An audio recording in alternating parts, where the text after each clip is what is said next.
Fala nação rubro-negra. O Flamengo, um dos clubes mais populares, vitoriosos e financeiramente poderosos do futebol sul-americano, pode estar à beira de uma transformação histórica.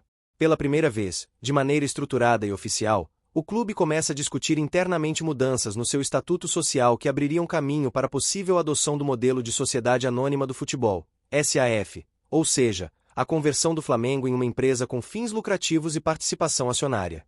Trata-se de um debate complexo, com múltiplas camadas, que envolvem política interna, legislação esportiva, governança corporativa e, sobretudo, identidade.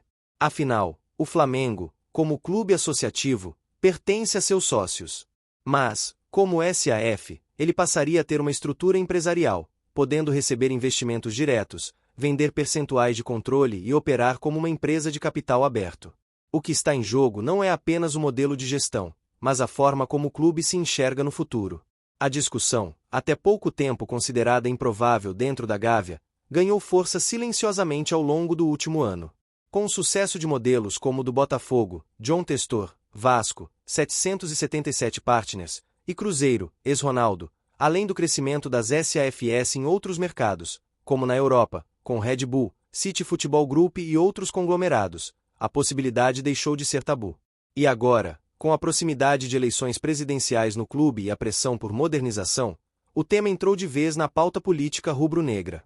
Fontes internas confirmam: já existem reuniões em andamento envolvendo conselheiros, membros da diretoria, juristas especializados em direito esportivo e consultores de mercado financeiro para discutir como uma eventual transição poderia ser feita. O primeiro passo: reformar o estatuto. O atual documento do Flamengo não prevê, em nenhuma hipótese, a transformação do clube em empresa. Qualquer tentativa de SAF hoje esbarraria em travas jurídicas internas. Por isso, para avançar nessa direção, seria necessário aprovar mudanças estruturais, o que exige debate no Conselho Deliberativo, proposta formal, e aprovação com maioria qualificada. As conversas iniciais giram em torno de adaptar o estatuto para permitir, futuramente, a criação de uma SAF. Isso não significa que a transformação seria automática ou imediata, mas apenas que o clube passaria a ter a possibilidade legal de adotar esse modelo, se assim decidisse por maioria. Em outras palavras, abrir a porta, mas sem atravessá-la ainda. O que está em jogo? Basicamente, 3 aspectos.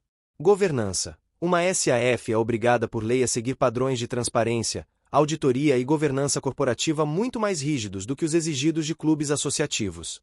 Isso, por si só, já representa uma mudança profunda em como decisões são tomadas, contratos são geridos e responsabilidades são distribuídas. Captação de recursos. Ao virar empresa, o clube pode vender percentuais de suas ações, receber aportes bilionários de grupos investidores e acessar o mercado financeiro de forma ampla, como emissões de títulos, entrada em bolsas e parcerias de longo prazo. Autonomia e controle. Esse é o ponto mais sensível. Ao se tornar SAF, o Flamengo poderia deixar de ser controlado exclusivamente por seus sócios.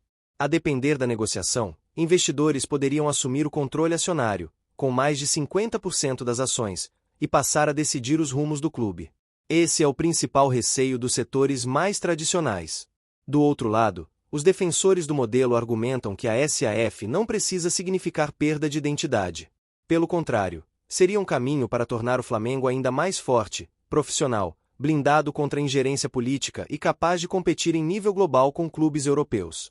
Eles apontam que o clube já funciona, na prática, como uma empresa em muitos sentidos, tem departamentos estruturados, orçamento bilionário, planejamento estratégico, parcerias comerciais internacionais e contratos de alto valor. Formalizar isso via SAF seria, na visão desses grupos, apenas o próximo passo lógico. A verdade é que o modelo associativo tem limitações. Apesar do sucesso do Flamengo na última década, é inegável que a gestão de clubes no Brasil ainda sofre com disputas internas, falta de continuidade entre mandatos e riscos de personalismo. Em contrapartida, SAFs tendem a ser menos vulneráveis à interferência política, mas, por outro lado, podem se tornar reféns de investidores com interesses que nem sempre coincidem com o da torcida.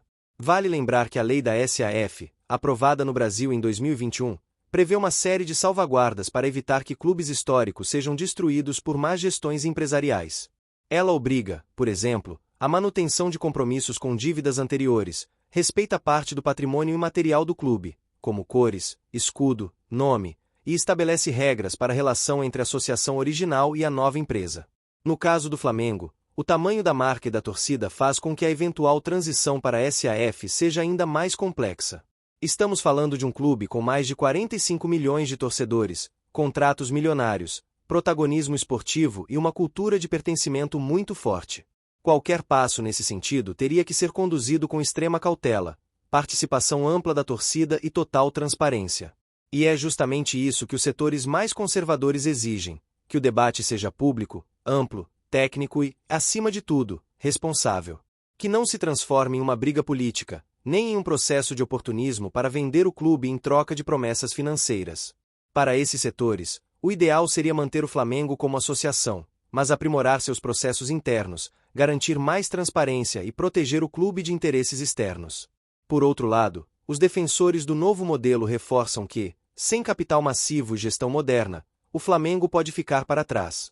Eles lembram que a concorrência no Brasil e na América do Sul está mudando, que investidores estrangeiros estão de olho no mercado e que a janela para crescer globalmente é agora. Para esse grupo, se o Flamengo não agir em tempo, pode perder protagonismo para clubes que já fizeram sua transição e agora colhem os frutos, como mais poder de compra, organização tática e presença internacional. Enquanto a possibilidade da transformação do Flamengo em SAF começa a tomar forma dentro da Gávea, os bastidores se movimentam com intensidade. Advogados especializados em direito esportivo e empresarial estão sendo ouvidos por membros influentes do Conselho Deliberativo. Um dos pontos centrais dessa fase preliminar é entender como a redação do novo estatuto pode abrir a possibilidade de criação de uma SAF sem que isso configure, desde já, uma decisão definitiva de transformar o clube. O objetivo da diretoria é preparar juridicamente o terreno para o futuro, seja ele qual for.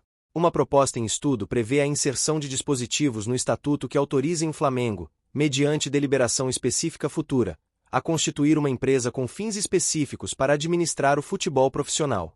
Isso incluiria cláusulas de salvaguarda sobre identidade visual, controle da associação sobre o nome, escudo e cores, além de mecanismos que garantam poder de veto da associação em decisões estratégicas da empresa, como venda de sede, mudança de cidade ou alienação total do controle.